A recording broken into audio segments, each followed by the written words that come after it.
Welcome to Taking Care of Business on Koerner Radio, News Talk 1180 for the best in Saturday Talk Radio at 1 o'clock, and again on 1230 KGEO at 10 o'clock on Saturday, and for the best in Wednesday Talk Radio on 1410 KERI, Wednesday at 1 o'clock, and now on 1000 KKIM in Albuquerque, New Mexico. Your host is Clay Koerner, and I'm Marty Pay, and behind the big board is our fabulous producer, Greg Held. Hey, Clay, that was a great show last week with Kyle Olson from EAG.org. Yeah, it was. Yeah. Kyle's a very interesting guy. Yeah, he is. And then we had Assemblyman Tim Donnelly on, who he's got his work cut out for him. He's going to be running against Jerry Brown, so lots of luck for him. You know, that's well, I don't know. Is that finalized? Well, he has an exploratory committee. Okay. How many times have you seen a politician have an exploratory committee that didn't turn into some kind of an election? It all depends on how much money they can pocket. That's true. It's all money. You mean raise, not pocket. Oh, excuse me.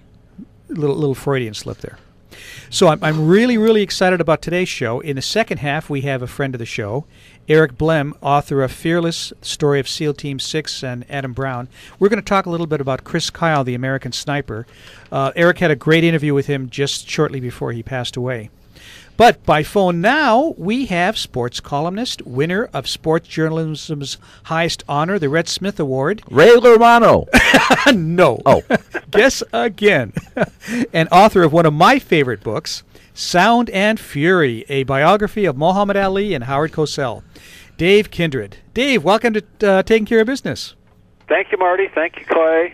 Ray Romano, by the way, I've watched that show. I've never seen him at a typewriter. I've never seen him write a word. That's the kind of sports column job that we all want. Right? Yeah, but nobody gets to have, right? Yeah. Hey, a mutual friend of ours, we've had her on the show a couple times, Jane Levy. We had her on a little while ago talking about Sandy Koufax, and your name came up, and that's what made me think of having you on the show. But your book on Cosell and Ali, now, for those of us that are, well, let's say baby boomers, that was our generation. I mean, I remember going to those fights. In those days, closed circuit was, you'd spend $5 and go to a local movie theater, and that was closed circuit TV. Well, I saw some of those fights, too. I was a kid. You know, my first real job was in Louisville, Kentucky, 1966. Ali, by then, was the heavyweight champion of the world. I had not seen him fight. So I saw maybe one fight before he went into an exile. I saw that on closed circuit, and then the first fight I saw in person was his comeback in 1970 in Atlanta against Jerry Quarry. And then I saw virtually all of his fights after that.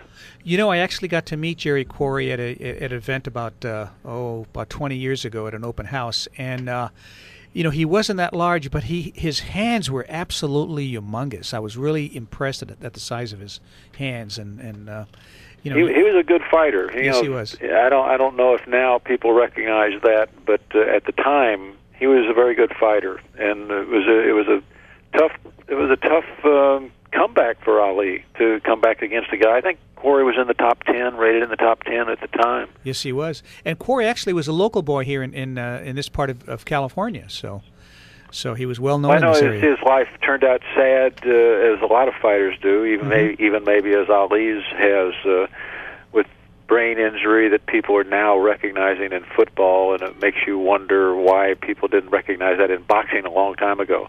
But Quarry was a good one, and it was a great event, one of the most memorable sports events I've ever been to.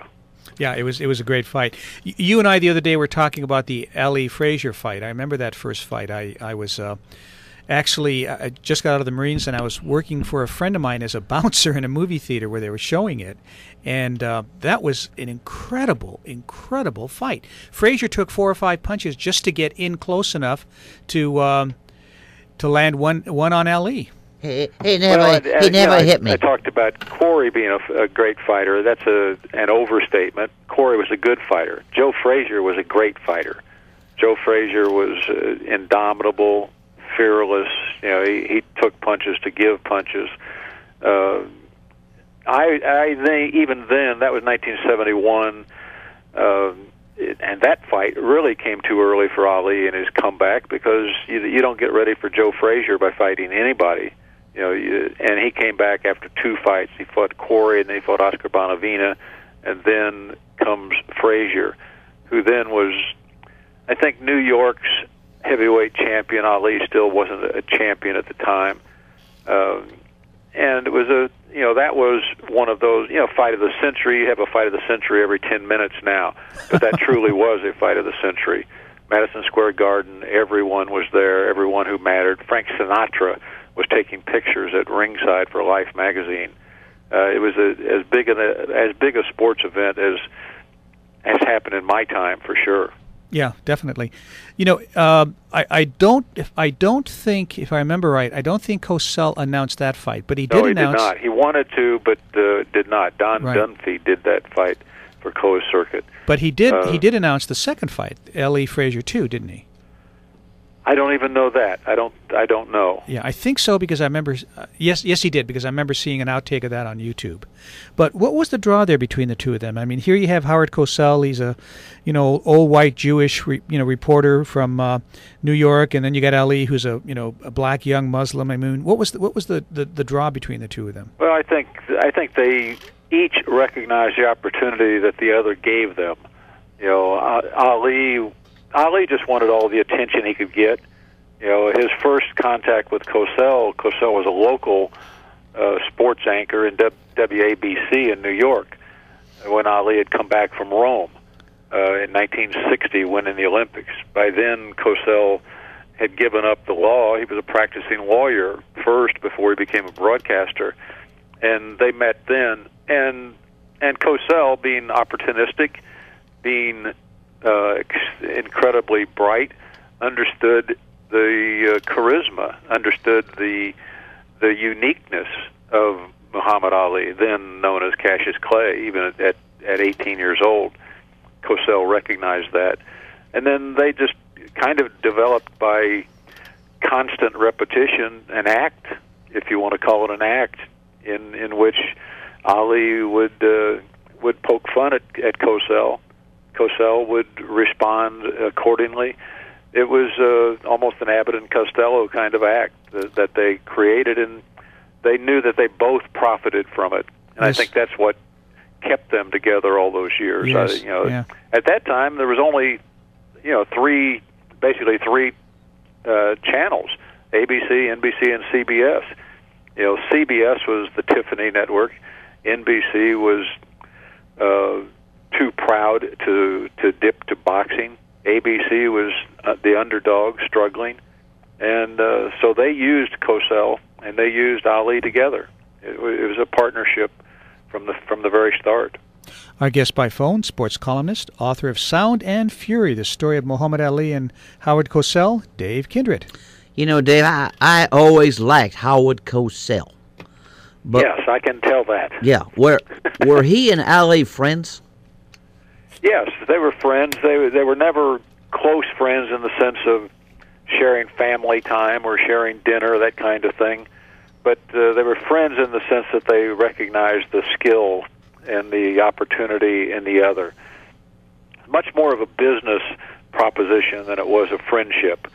In fact, I had some debate with my publishers on the use of the word friendship in the title of the book. But they, certainly once their time had passed, actually, once Cosell was out of television, once Ali was done fighting, they spent a lot of time together then. They didn't abandon each other. They were together to the end. How do you think? So they were friends in that sense, but not friends that you'd invite over for dinner. If you were looking at the top 5 or top 10 fighters, where would you rank Ali today? Well, I think he's the best ever. I think a lot of people who know a lot more about boxing than I do believe that. And my phrase for Ali was that the greatest fighter of all time was Cassius Clay, and the second greatest fighter of all time was Muhammad Ali. Oh, I like that. Because when he was Cassius Clay, from birth till 1964, he was Cassius Clay. You couldn't touch him. You could not hit him in the ring. He was so fast, so kind of preternaturally gifted, hand-eye coordination. You couldn't touch him. Once he won the championship, and especially after the exile, When he came back in 1970, he was a different fighter. He was bigger, he was stronger, not as fast, didn't have as good of legs, but you could hit him all day and not hurt him. We now see that it did hurt him, but at the time you couldn't beat him. You couldn't knock him down. You couldn't knock him out. And he became a different fighter, much less mobile, but he was still a great fighter. Yeah, so I think he was the best ever.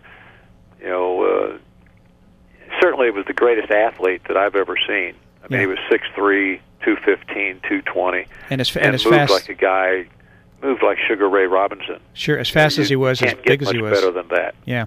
When we come back, I want to talk to you about one or two fights in particular. We'll be back in a moment with Dave Kindred on Taking Care of Business on Koerner Radio, News Talk 1180.